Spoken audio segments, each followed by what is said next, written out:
Olá, tudo bem? Gente, estamos dando continuidade na leitura do livro Mulheres que Correm com os Lobos. Meu nome é Ivana Gomes e esse é o áudio de número 77.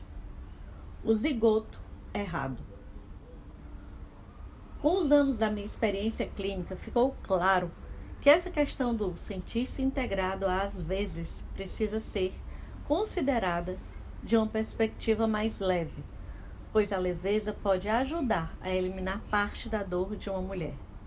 Comecei então a contar às minhas clientes essa história inventada chamada O Zigoto Errado, com o principal objetivo de ajudá-las a examinar sua qualidade de diferente com uma imagem mais revitalizante. A história é como se segue. Alguma vez você já se perguntou como conseguiu aparecer numa família tão estranha quanto a sua? Se você passou a vida se sentindo estrangeiro, como uma pessoa ligeiramente estranha ou diferente, se você é um ser solitário que vive às margens da corrente dominante, você sem dúvida sofreu. No entanto, chega também a hora de remar para longe disso tudo, de experimentar um panorama diferente, de migrar de volta à terra da sua própria gente. Que não haja mais sofrimento, que não haja mais tentativas de descobrir em que você errou. O mistério da razão pela qual você nasceu na família em que tenha nascido acabou. Fines. Está encerrado. Descanse por um instante na proa, refrescando-se no vento que vem da sua verdadeira terra natal. Durante anos a fio, as mulheres que carregam em si a vida mística do arquétipo da mulher selvagem queixaram-se em silêncio. Por que sou tão diferente? Por que nasci numa família tão estranha ou insensível? Onde quer que suas vidas pretendessem se expandir, havia sempre alguém a espalhar sal na terra, para que nada ali crescesse. Elas se sentiam torturadas por todas as proibições relativas aos seus desejos naturais. Se eram filhas da natureza, eram mantidas entre quatro paredes. Se eram cientistas, diziam-lhes que deviam ser mães.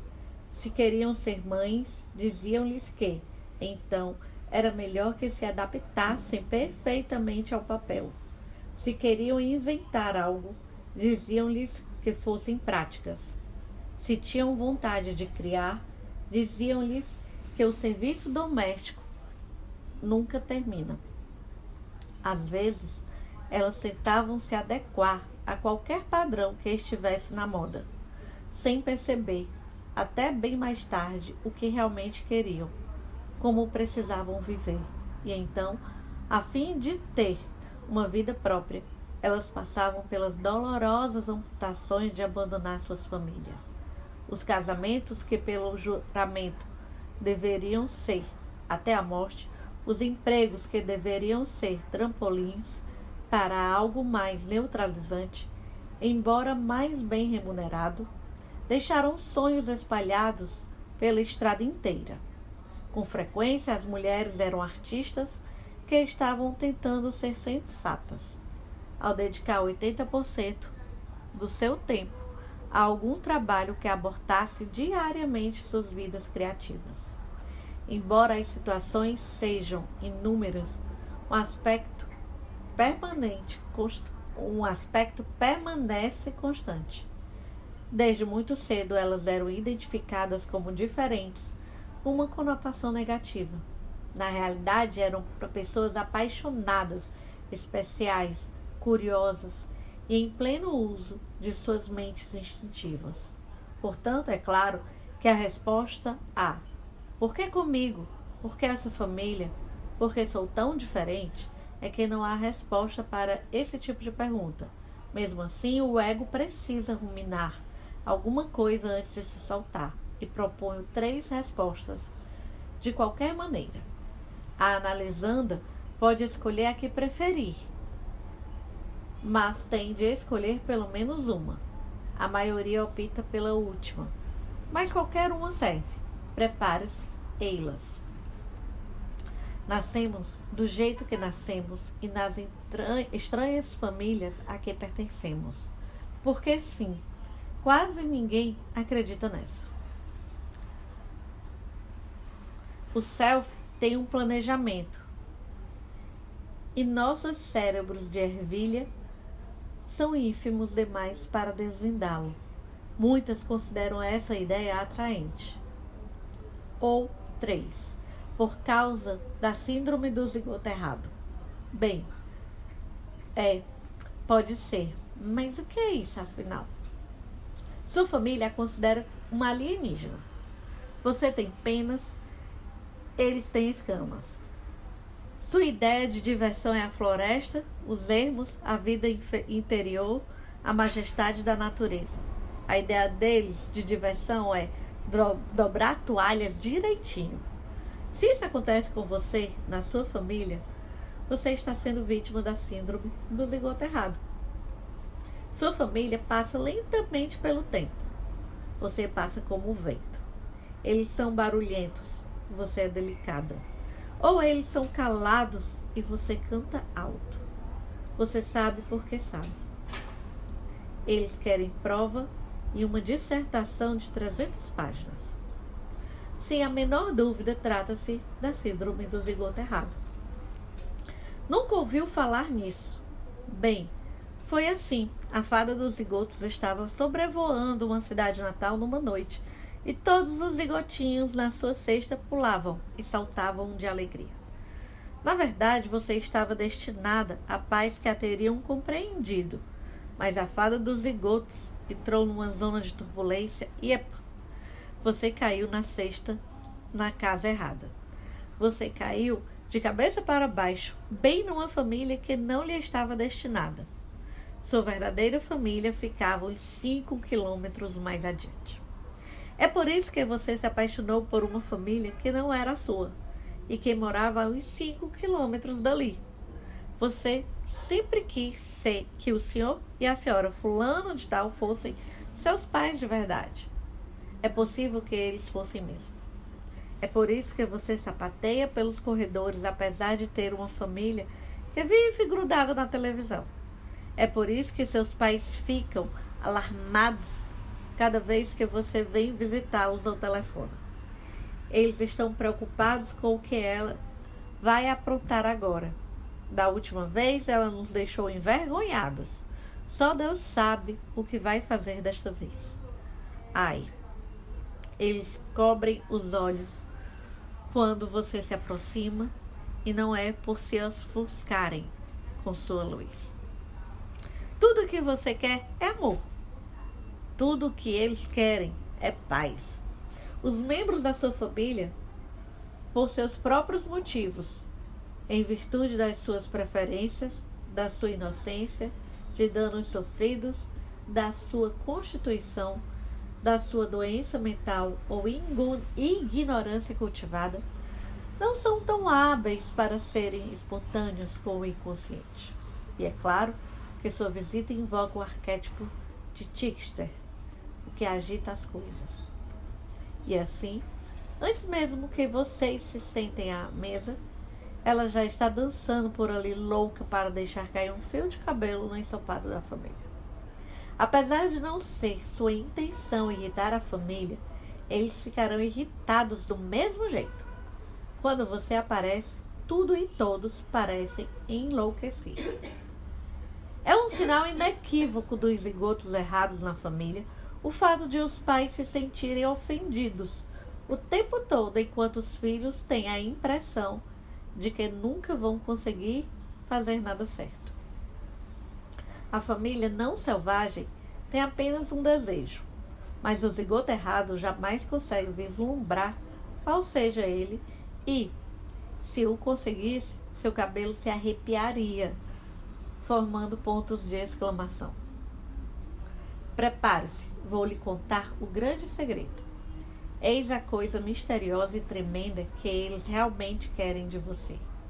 Os não selvagens querem coerência. Querem que você seja hoje exatamente a mesma que foi ontem. Querem que você não mude com o passar dos dias, mas que permaneça como no início dos tempos. Pergunte à família se eles querem coerência, e eles darão uma resposta afirmativa. Em tudo, não. Eles dirão, somente naquilo que importa. Quaisquer que sejam as coisas que importam no sistema de valores deles, elas sempre serão inaceitáveis para a natureza selvagem das mulheres. Infelizmente, aquilo que importa para eles não combina com aquilo que importa para a criança selvagem. A coerência nas atitudes é uma expressão impossível para a mulher selvagem, pois sua força está na sua capacidade de adaptação à mudança, na sua inovação, na dança, nos uivos, nos rosnados, na sua vida instintiva profunda, na sua chama criadora. Ela não revela coerência pela uniformidade, mas sim pela vida criativa, pela percepção, pela rápida captação de imagens, pela flexibilidade e destreza coerentes. Se tivéssemos de identificar o aspecto que faz da mulher selvagem o que ela é, seria sua capacidade de resposta. A palavra resposta vem do termo latino prometer, garantir. E esse é o seu forte. Suas respostas, cheias de percepção e habilidade, são uma promessa e garantia coerentes para com as forças criadoras.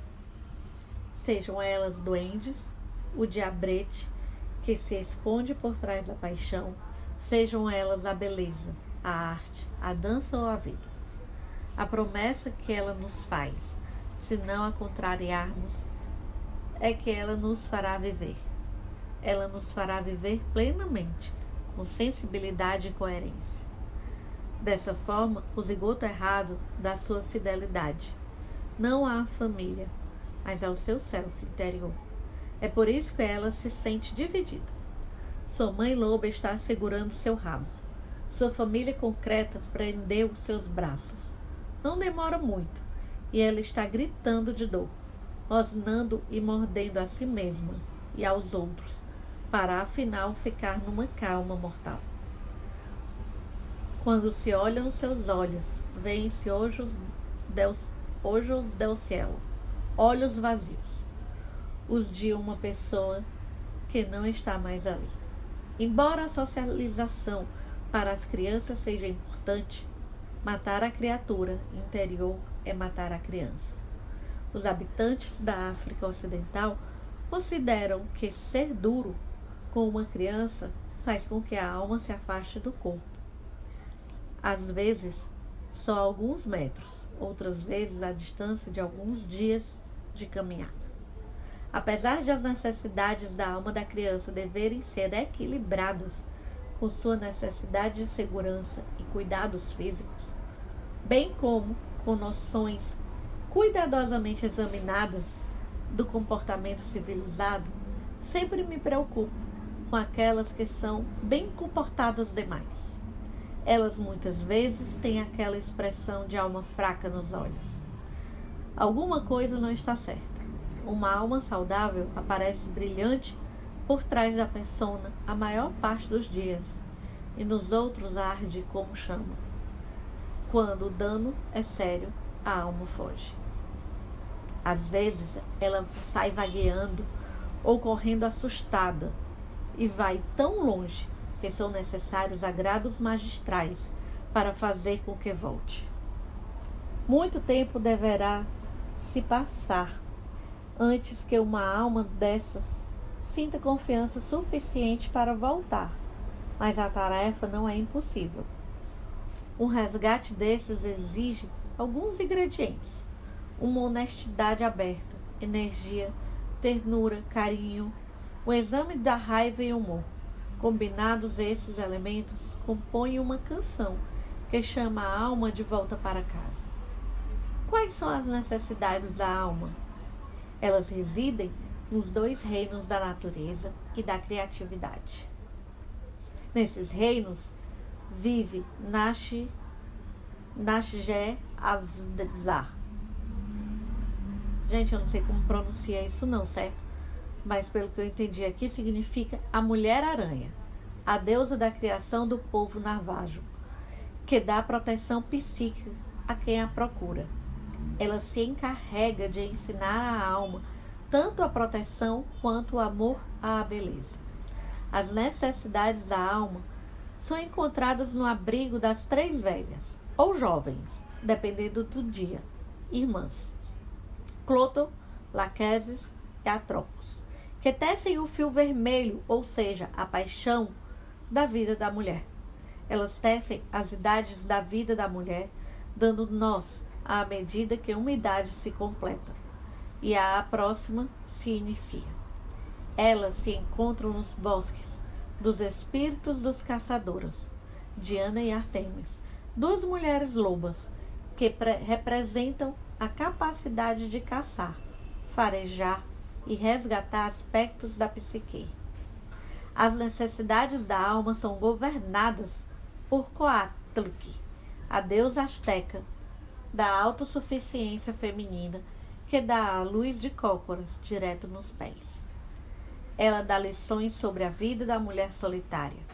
Ela é uma fazedora de bebês, o que significa novos potenciais de vida, mas é também uma mãe da morte que usa caveiras na saia.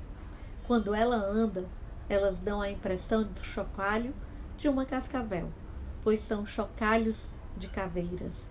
E como os chocalhos de caveiras têm o som da chuva, por meios da ressonância simpática, eles atraem a chuva para a terra.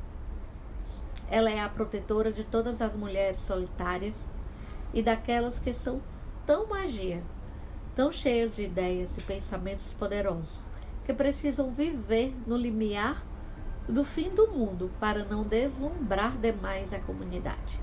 Coatlic é a protetora especial da mulher exilada. Qual é o alimento básico para a alma? Bem, ele difere de uma criatura para outra.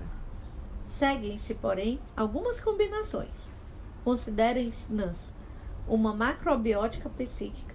Para algumas mulheres, o ar, a noite, o sol e as árvores são necessidades vitais. Para outras, somente as palavras, o papel e os livros conseguem saciá-las. Para ainda outras, a cor, a forma, a sombra e o barro são requisitos absolutos. Algumas mulheres precisam saltar, inclinar-se, correr, pois suas almas amam a dança. Ainda outras só querem a paz de se recostar numa árvore. Há mais uma questão a tratar. Os zigotos errados aprendem a sobreviver. É difícil passar anos a fio na companhia de quem não pode nos ajudar a florescer. Ser capaz de dizer que sobrevivemos é um feito. Para muitas, o poder está na própria palavra. No entanto, chega uma hora no processo de formação da identidade em que a ameaça ou o trauma já faz parte do passado. É então que se passa ao próximo estágio da sobrevivência, à cura e ao desenvolvimento futuro. Se permanecermos no estágio de sobreviventes, sem avançar para o desenvolvimento, estaremos nos limitando, reduzindo nossa energia para nós mesmas e nosso poder no mundo a menos da metade.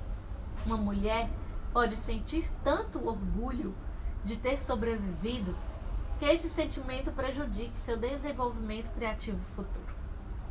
Às vezes, as pessoas têm medo de prosseguir além do status de sobrevivente, pois é exatamente isso o que ele é, um status, um marco de distinção, uma realização pura e simples.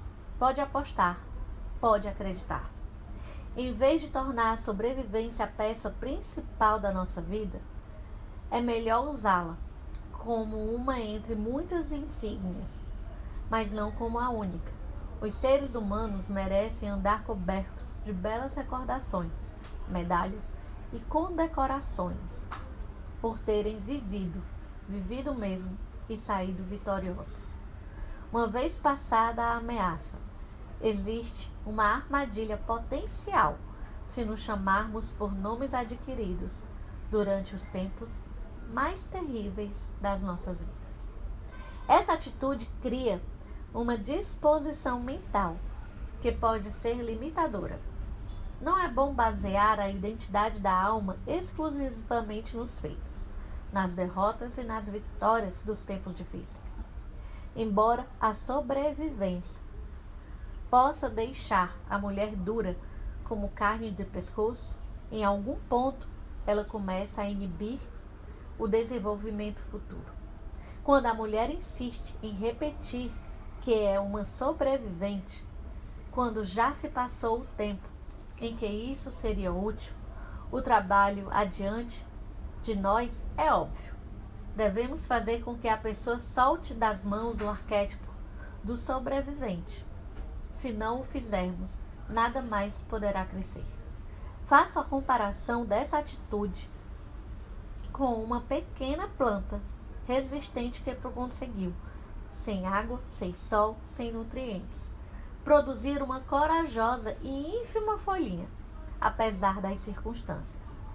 No entanto, vicejar significa que agora que passou o tema pó das vacas magras,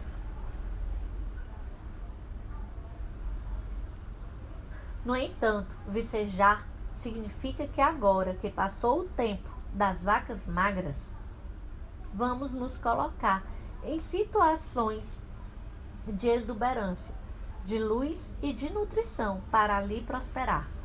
Vicejar com flores e folhas densas, pesadas, emaranhadas. É melhor que nos demos nomes, que nos desafiem a crescer como criaturas livres. Isso é vicejar. É isso o que nos foi destinado. O ritual é um dos meios pelos quais os seres humanos colocam suas vidas em perspectiva. Quer se trate do Purim, do Advento, quer se trate de puxar a lua para baixo. Os rituais reúnem as sombras e espectros das vidas das pessoas, como que os organizam e os fazem repousar.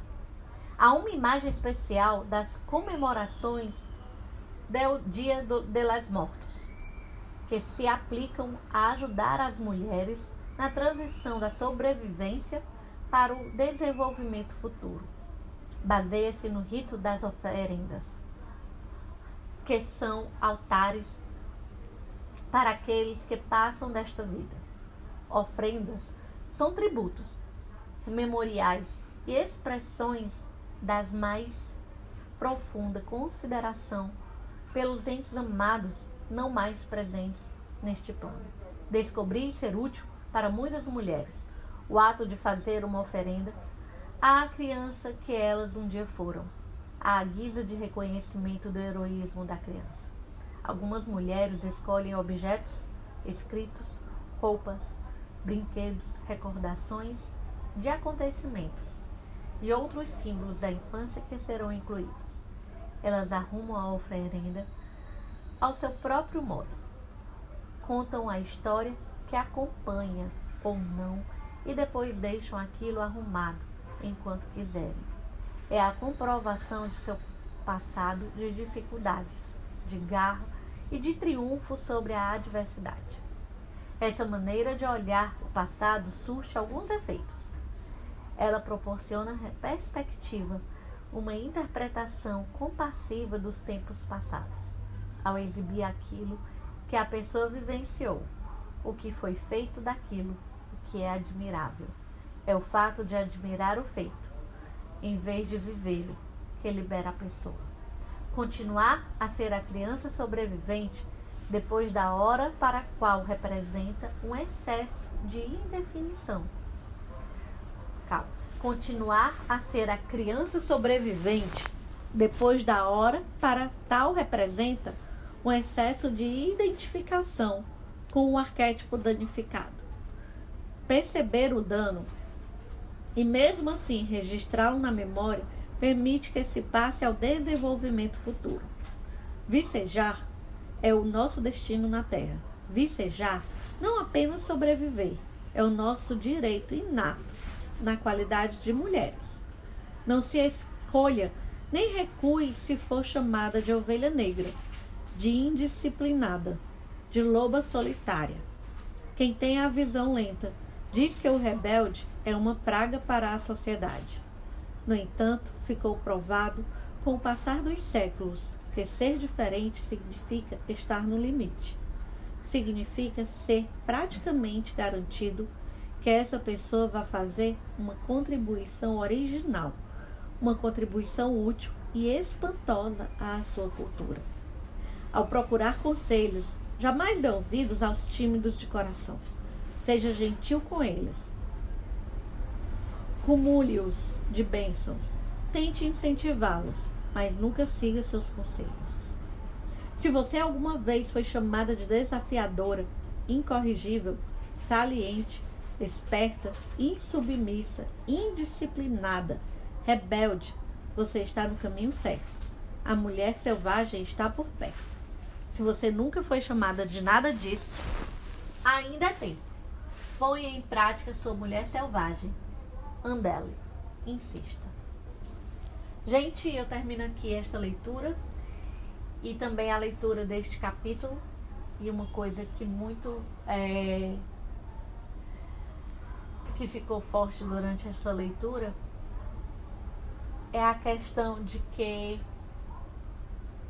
se aceitar por ser diferente, entendeu? Que nós podemos, inclusive, ter nascido na família que nascemos como o zigoto errado, mas para poder também fazer diferença nessa família. Mas para isso, nós precisamos nos acolher, nos entender, perceber quem somos e sobreviver a isso. E depois de sobreviver a isso, nos desenvolver, certo? Dar um passo mais adiante. E é exatamente quando a gente der esse passo mais adiante, esse passo para o desenvolvimento futuro, que a gente vai fazer a diferença, né? A nossa cultura, que é como fala aqui no final. Então eu termino aqui este áudio, vou pedir para você comentar comigo o que você percebeu aí e nos vemos no áudio referente ao próximo capítulo.